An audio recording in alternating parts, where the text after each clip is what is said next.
Hi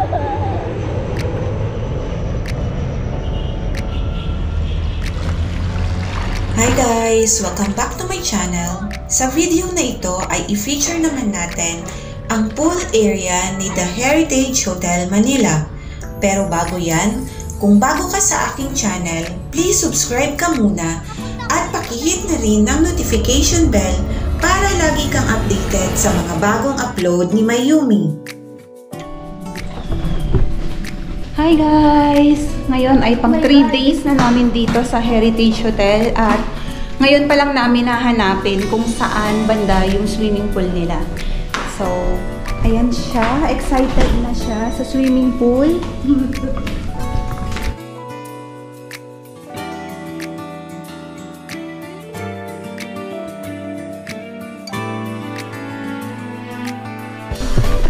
Yan guys, so hahanapin namin yan ang swimming pool. Excited ka na bang maligo? Yan, actually yun talaga yung pinakagusto niya sa hotel. May swimming pool kasi gusto niyang mag-swimming. So saan tayo ka? Hanapin natin. Pool area. So explore na rin natin. So, Rivera Cafe. So dito pala ang kanilang cafe, cafeteria. So, kung nandiyan ang cafeteria, kung nandito yung cafeteria, tingin ko wala dito ang pool. So, bago ka pala makapunta ng kanilang pool area, ay kailangan mo munang dumaan sa kanilang Riviera Cafe. Yan guys, so akala namin ay naliligaw na kami.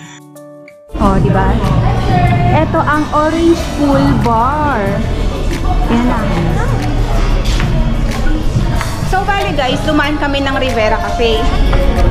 Tapos, pool time nila is open from 7 AM to 8 PM only.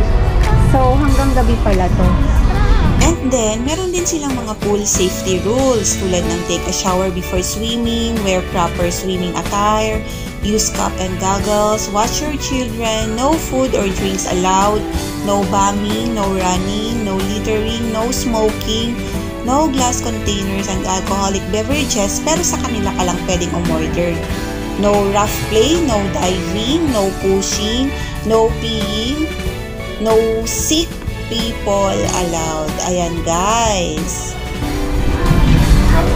Ayan si kuya. Hingi tayong towel.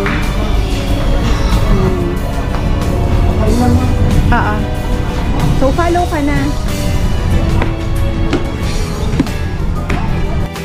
So as protocol nila, bago magamit yung kanilang swimming pool ay kailangan ulit natin mag-sign in ng ating name, ng ating room number.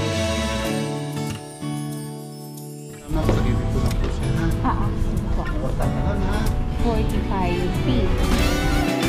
So, as one rule nga, kailangan muna daw mag-shower. So, dito hinahanap na namin yung shower area. And then, meron ditong pool na pang kiddie lang at meron ding pool na pang adult. So, talagang safe naman yung mga kids dito. At ayan nga, nakikita na namin dito yung shower area na malapit lang din sa kanilang pool area.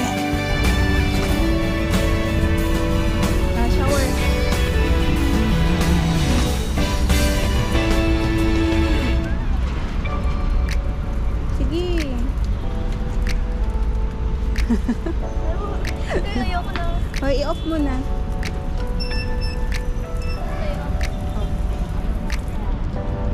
So,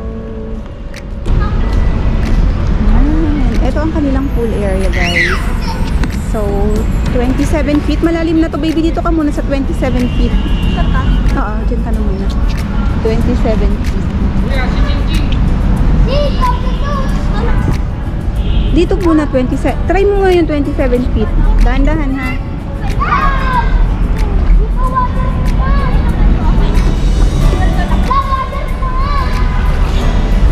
Okay, so ayaw niya sa 27 feet kasi masyadong mababaw. So gusto niya dun.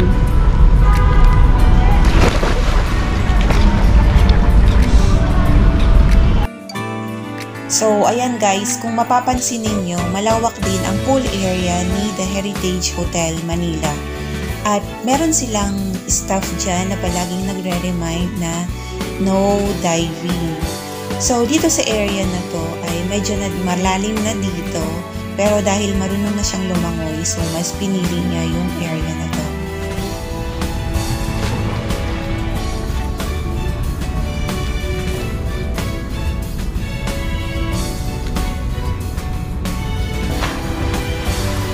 So, di ba guys, sabi doon sa rules, no diving at no jumping. Pero, sinubukan pa rin naming mag-dive at mag-jump.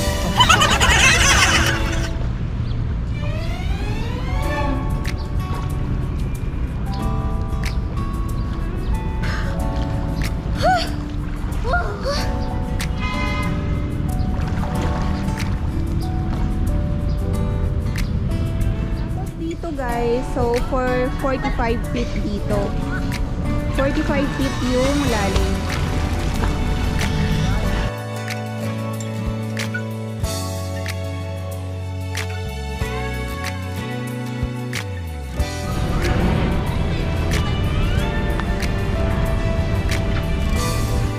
Etong area naman na to guys ay pwedeng-pwede rin dito yung mga kids dahil mababaw dito at kung makikita nyo, meron dyang hagdan. So, nung dati, nung hindi pa siya marunong mag-swim, nandiyan lang kami sa side na lang tayo sa mababaw.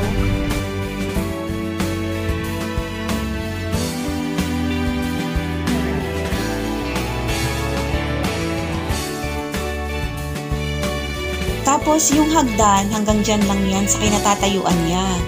Ayan, kapag umalis ka doon, medyo malalim na yung next step. So, dapat yung mga kids talaga, kung hindi pa marunong lumangoy, dapat merong guardian na magbabantay sa kanila sa swimming pool.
So, ayan guys, kung gusto nyo ng combination ng vacation at leisure time, so book na kayo sa The Heritage Hotel Manila. Dahil ang Heritage Hotel ay 4-star hotel.